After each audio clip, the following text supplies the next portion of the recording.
So, gumawa tayo ng binayong udang o sambal udang.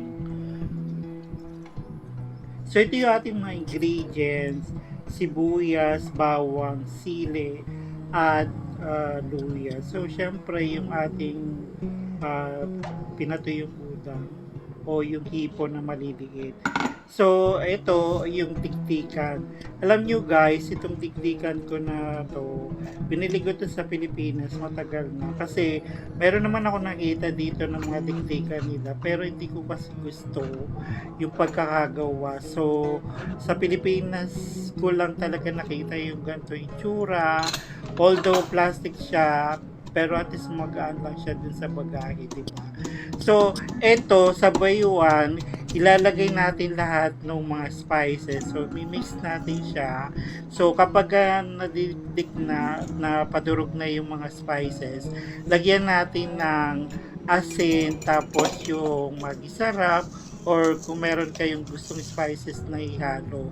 So, the more na masili, the more na masarap to. So, itong sampal na to, o binayong udang na to, actually, ito yung mga favorite ng Maranao, especially kapag kayong hipon ay fresh. Tapos, ganito yung pagkadurog niya. Sarap. Tapos, lalo na kapag alam mo yung daon ng papaya na yung ano lang, yung maliit lang, yung basta yung manibal lang yung ano niya, mapait siya kapag pinalaman mo yun doon sa daon na yun.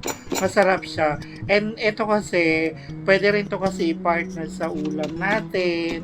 So, kagaya ng mga pinirito, masarap siya doon i-partner. And kahit di ka na wala kang ulam, ito lang, panalo na. Kasi, ito pa lang kasi, mapaparami ka na ng kanin. Diba? Kasi nga doon sa hangya, tas mga spices, ang sarap. So, try nyo, guys, gawin sa inyo yung version nyo. So, wala kasi ako makita dito budang na maliliit na fresh. Kaya yung tuyo lang yung napili ko. And sarap to guys. Subukan nyo.